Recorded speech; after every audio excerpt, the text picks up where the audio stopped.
Welcome back, writers. Today we're talking about the word that. And just like the word the, which we discussed in the last episode, the word that appears in a vast majority of sentences. And that is even trickier than the, because the word that can serve a variety of different functions, and even within the same sentence, it can be used in a number of different ways. And the word that also engenders heated debate in the writing community about whether to use that or which, that or this, that or who, and the ever popular, can I use the double that, as in I can see that that is going to be a problem. But the that we're going to talk about today is when we use the word that to connect two parts of a sentence, as in this sentence. I admit that I was wrong. As you can see, that connects the first part of the sentence, I admit, with the second part of the sentence, I was wrong. And the debate here in the writing community is whether you even need the word that to connect two parts of a sentence. Some writers feel adamantly that you do, others feel the sentence is stronger without it. And it doesn't help that when you look to the experts for clarification, you get something like this. The word that can serve as a demonstrative pronoun, introduce defining relative clauses, act as a subordinating conjunction, or as part of a compound conjunction, as in order that or so that. It is allowable to drop the word that when it is the object of the relative clause it introduces. So in all my years of writing and editing, I have never once uttered the words, what this sentence needs is a really good subordinating conjunction. What I have said is, do I like the way this sentence sounds? Would it be stronger if I took the word that out, or is it a better sentence with the word that in it? So just ask yourself, does the sentence need it? So let's look at our example again. I admit that I was wrong. What do you think? You're the writer. It's your decision.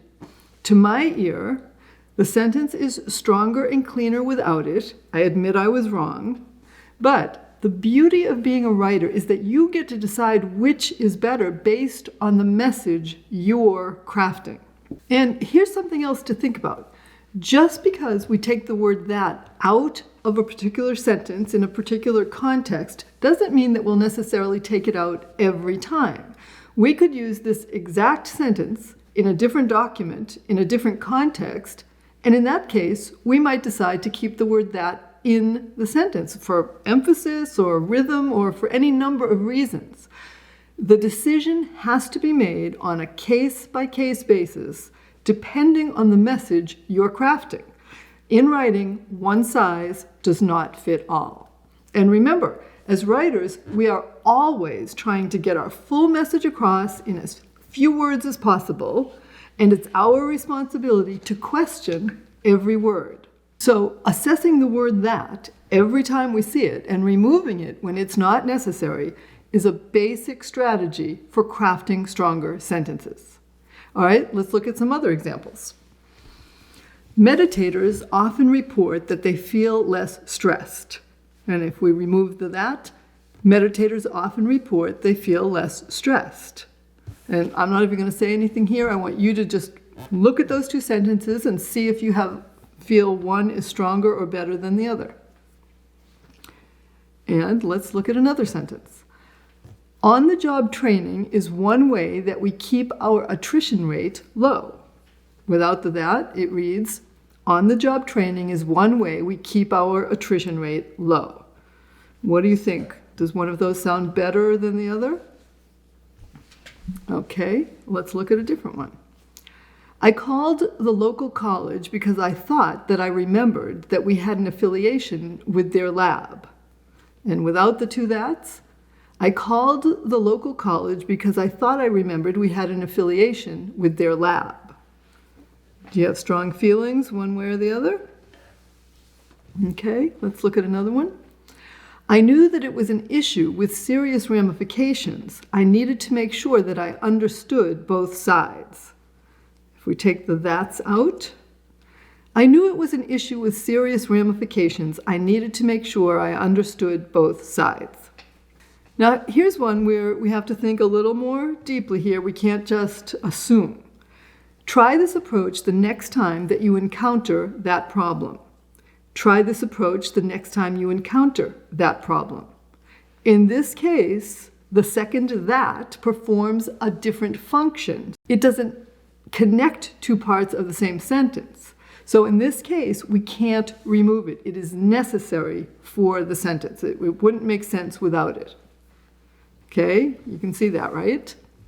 All right, let's look at this one. I could see that she was upset, but it didn't seem that there was anything that I could say that would comfort her at that time. Again, we can keep some of them and we can lose some of them. I could see she was upset, but it didn't seem there was anything I could say that would comfort her at that time. So, as you can see, I left the last two that's because they perform a different function, not just connecting two parts of the sentence, and without them, the sentence wouldn't make sense. That's why we have to assess the word that every time we see it. We can't just assume that it's safe to remove it. Okay, so that's it. That is my tip for today. When the word that appears in a sentence connecting two parts of the sentence, it's up to you to decide whether to include it or not. For me, when in doubt, I usually include it because most of the time it's a trade-off between keeping it in the sentence and having it sound just a little bit clunky, or taking it out of the sentence and running the risk that you'll trip your reader up or that it will make the sentence a little more difficult for the reader to understand. And I always, always, always err on the side of making the sentence easier for the reader to understand. And if you do get to that point where you just can't think about it anymore, you've been staring at the page too long, step away from your desk, clear your head, come back with fresh eyes, and when you read that passage again for the first time, see if you stumble over that spot, whether you included the word that or you chose to take it out. If you stumble over that spot when you read it with fresh eyes, that's your writer's voice trying to tell you something. And my advice is to listen to that voice. Okay, that is it for today. This is just another quick tip for your writing toolbox. Next time, we're going to talk about word placement and how that can affect the strength of a sentence. I'll see you then.